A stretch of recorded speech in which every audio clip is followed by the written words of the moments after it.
Di video kali ini gue akan menjelaskan ya 5 level manusia di game kapitalisme. Level satu ya, level satu ini level yang paling bawah, yaitu pekerja. Mereka adalah orang yang gue sebutnya adalah penjual waktu. Mereka aktif menukar waktunya untuk mendapatkan uang yang tidak seberapa. Ini penghasilan kalian rumusnya sederhana ya, waktu dikali dengan tenaga, itu sama dengan penghasilan kalian. Contohnya apa sih pekerja level satu ini? Satu, karyawan pabrik, ya kan. Admin, orang ngelinting rokok, ulang terus, linting lagi, ulang lagi. Data entry, masukin data masukin data masukin data. Mereka itu bekerja dalam sistem, tapi nanti ini bedanya sama level 2. Yang level satu ini tidak bisa melihat tangganya. Biasanya level satu ini kesulitan ya, hidupnya kegencet dari mana-mana. Mereka harus biayain orang tuanya, mereka biasanya sandwich generation juga. Contohnya seperti karyawan ya kan yang scan barcode tit tit gitu di supermarket. Itu adalah pekerja level satu, gampang sekali digantikan, office boy, nyapu. Ini adalah pekerjaan pertama yang akan nanti digantikan ketika revolusi digital itu datang. Mereka ini bergantung penuh ke pemberi kerja. SP1, SP2, SP3 selesai. Mereka nggak bisa makan lagi. Mereka ini yang paling rentan terhadap yang namanya inflasi, ya kenaikan harga barang ya dan jasa, gelombang-gelombang seperti PHK dan krisis keuangan global. Ketika terjadi krisis keuangan, orang-orang yang ini langsung semuanya nggak bisa makan. Ya, ketika ada Covid, ya mereka di rumah aja dulu. Pemilik restorannya bilang, oke, kalian para server ini pulang dulu, gajinya dikurangi, udah mereka udah nggak bisa makan lagi itu. Ini pekerja yang level satu di game kapitalisme. Level 2 dari game kapitalisme ini kita udah naik ke tangga yang kedua, yaitu pekerja terampil. Ini masih nuker waktunya untuk skill, tapi pekerjaan yang dikeluarkan, ya value yang dikeluarkan ke dunia itu lebih terampil. Level 2 ini punya skill, ya seperti desain, seperti coding, seperti consulting. Mereka dibayar memang rate-nya lebih tinggi, tapi masih menukar waktu yang mereka punya untuk uang. Contoh apa aja sih ini? Ya, freelancer tuh masih masuk. Ya, walaupun lu kerja untuk diri lu sendiri, freelance ya kan, lu konsultan, ya, lu desainer, itu masih masuk. Mereka ini bisa melihat yang namanya tangga korporat. Mereka bisa melihat yang namanya tangga kapitalisme ke depan, ya. Kalau yang level satu ini mereka jadi office boy, mereka ngelinting rokok dari umur 20 sampai 60 akan ngelinting rokok, matinya ngelinting rokok. Sedangkan pekerja terampil ini mereka bisa ada ladder-nya ya. Ketika mereka jadi teller, mereka bisa naik ke atas jadi manajer. Ya, entar bisa jadi kepala cabang, bisa kerja di head office, mereka bisa jadi direksi nantinya, direktur operasional, lalu direktur utama. Ini mereka bisa lihat tangganya, ya. Ketika consulting lagi masih intern, ya kan, awal-awal mulai, lalu bisa naik nanti jadi senior partner, jadi general partner. Ini mereka ada tangganya untuk naik. Dan ini beragam, ada yang income dari 10 juta per bulan, pekerja terampil tuh ada yang juga sampai ratusan juta per bulan, sampai miliaran per bulan. Pendapatan memang lebih tinggi, tapi ya pekerja terampil ini jam kerjanya lebih banyak.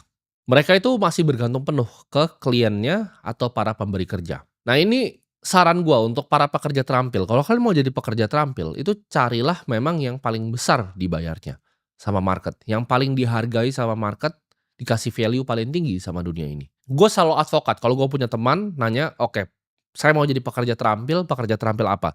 Gue akan kasih langsung 2 industri, satu adalah finansial ya, finance, yang kedua adalah engineer. Ya, ini bisa teknologi, bisa mekatronika, bisa robotik. Engineer, ya.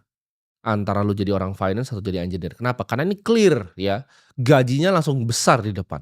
Engineer itu akan sangat berguna ya ketika dunia ini akan transisi dari energi lama ke energi yang terbarukan, energi baru. Ini banyak sekali ya, seperti geothermal, seperti solar. Solar itu akan pakai engineer banyak sekali. Pasti akan dipakai, pasti ada kegunaannya di bumi ini. Sedangkan finance kalau lu bisa masuk ke dalam namanya high finance itu besar sekali uangnya. Pekerjaannya, gua sebut di venture capital, di private equity, apalagi di hedge fund, itu besar sekali uangnya. Kalau lu intern, ya, lu jangan bayangin seperti di sini, ya kan. Lu misalnya intern di perusahaan internasional di Indonesia, gajinya mungkin paling tinggi itu 7,5 juta. Kalian tahu gaji tahunannya kalau kalian intern di hedge fund seperti Jane Street? Jawaban $250.000. Itu starting salary-nya. Gaji awalnya tuh 4 miliar setahun. Itu intern, itu level apa, jongos itu yang disuruh-suruh ambil-ambil minum. Jadi kalian harus pilih ya, industrinya itu yang benar. Jawabannya adalah finance dan juga engineering. Kalau mau jadi pekerja terampil, gua nggak rekomen ambil yang lain karena yang lain sampah menurut gua. Level 3 ya, level 3 dari game kapitalisme ini udah mulai di tengah nih, kalau kita piramid ya kan, piramid manusia ini dari yang di tengah. Level 3 itu adalah pengusaha, ini mereka adalah orang-orang yang membangun sistem. Mereka ini adalah level di mana manusia mulai bangun mesin untuk mencetak uang. Mereka mulai mengerti yang namanya leverage, bagaimana cara menggunakan karyawan, bagaimana caranya menggunakan yang namanya capital, uang, permodalan. Mereka mulai ngerti yang namanya capital structure, uang ini di kemana aja. Mereka mulai mengerti, ya produk dan jasa ini mulai mungkin skill-nya udah variatif ya. Mereka nggak cuma ngerti produk dan jasa yang mereka kasih, mereka harus ngerti gimana cara marketingnya, mereka harus ngerti gimana cara menjual sales-nya, mereka harus ngerti operasionalnya seperti apa, mereka harus ngerti cara pencatatan finance seperti apa, mereka harus mengerti IT itu seperti apa untuk mensistemkan semuanya. Mereka harus mengerti juga bagaimana caranya HR, mereka harus ngerti cara recruiting orang-orang talent terbaik, cara memiliki orang dengan talent kelas A di perusahaan seperti apa, ini mulai mereka mengerti semuanya. Tapi balik lagi, ini ada levelnya. Kayak pekerja terampil, ada yang 7,5 juta, ada yang 1 miliar sebulan. Ada juga pengusaha yang cuma 20 juta sebulan, ada pengusaha yang 20 miliar sebulan. Ini resikonya paling tinggi ya, karena bisa bangkrut, tapi ini skalanya paling besar. Ini level manusia itu udah berubah, dia udah berevolusi jadi para pembuat sistem. Di level pengusaha ini banyak yang harus dipikirin, dari kesejahteraan karyawannya, ya. Ini gimana nih cara manage perusahaan 10 orang, cara manage perusahaan 45 orang, cara manage perusahaan 100 orang tuh berbeda. Struktur permodalannya seperti apa.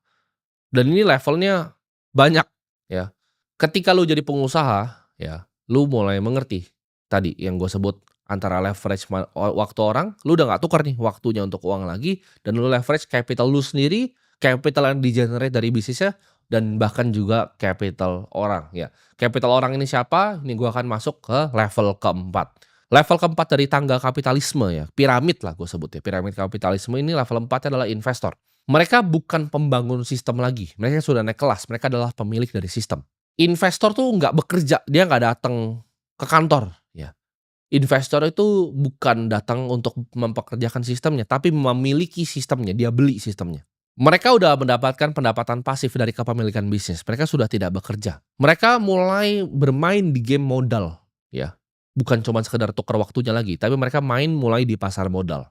Mereka memanfaatkan pasar modal. Mereka ini menguasai seni valuasi dan seni resiko. Mereka bisa menimbang mana perusahaan yang bagus, mana perusahaan yang jelek. Mereka bisa langsung melihat lebih cepat dibanding seorang pengusaha, bisnis yang bagus itu apa? Capital structure yang baik itu apa? Bagaimana caranya sang CEO ini mengalokasi uang? Kalau nggak mengalokasi, investor ini ngasih tahu, oh lu ngalokasi ini yang benar. Jangan begini caranya. Uang tuh udah bekerja di saat mereka tidur. Ini udah level di mana manusia itu main game infinite ya.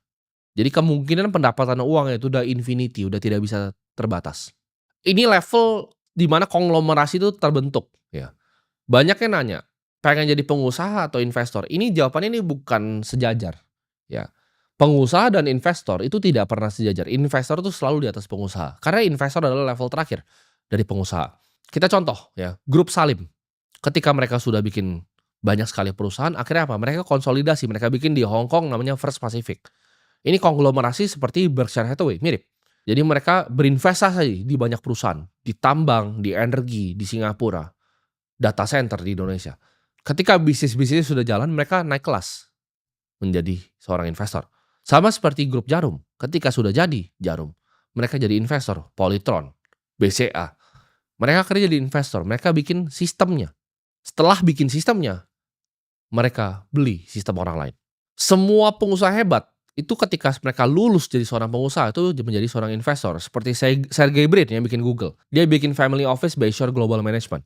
Seperti Bill Gates ketika dia bikin Microsoft, uangnya sudah banyak sekali dari situ, dia bikin Cascade Investment. Itu family office, investment firm. Ketika Jeff Bezos selesai bikin Amazon, dia bikin namanya Bezos Expedition.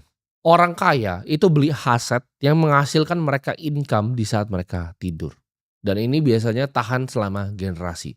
Ini level di mana keluarga-keluarga yang tahan ratusan tahun seperti House of Medici, ya, Fugger family, seperti family Rothschild, Rockefeller. Ini mereka bisa tahan lintas generasi karena mereka adalah seorang investor. Mereka pengusaha dulu, lalu mereka yang naik kelas jadi seorang investor. Level 5, nah kalian mungkin bingung, ada nggak level di atas investor? Ada. Jawabannya level 5 itu filantropis, ini mereka yang mengubah dunia.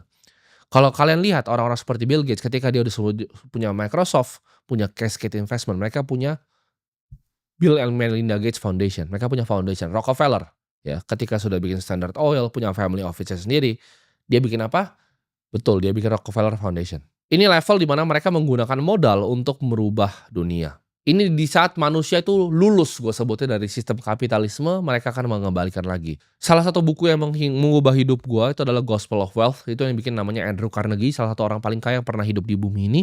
Beliau bilang, fungsinya untuk jadi kaya adalah untuk membagikan semuanya kembali. Orang kaya itu berkewajiban menurut dia untuk membagikan kekayaannya untuk improve society overall, untuk improve masyarakat luas. Baik itu dari segi edukasi, kesehatan, malnutrisi. Ini adalah mereka grup yang namanya akan dikenang oleh sejarah, mengubah dunia. Mereka yang punya visi akan dunia yang lebih baik dan mengorbankan harta yang sulit didapatkannya untuk kepentingan banyak orang. Jadi ketika lu udah jadi pengusaha, ya kan, lu jadi level investor, lu jadi seorang filantropis. Kita bisa lihat Chris Horn dari TCI Fund Management. Dia bahkan bikin namanya TCI, The Children's Investment Fund, untuk anak-anak di seluruh dunia. Ketika George Soros sudah jadi trader yang paling jago, apa yang dia bikin? Dia bagikan lagi ke semua dunia. Ketika Warren Buffett sudah jadi investor terhebat yang pernah hidup, bikin triliun US dollar, ya. Triliun US dollar. Sekitar 16.000 triliun rupiah ini perusahaannya. Dia bagikan 99% untuk dunia. Nah, pertanyaannya sekarang, lu di level mana dan mau nggak lu belajar untuk naik tangganya?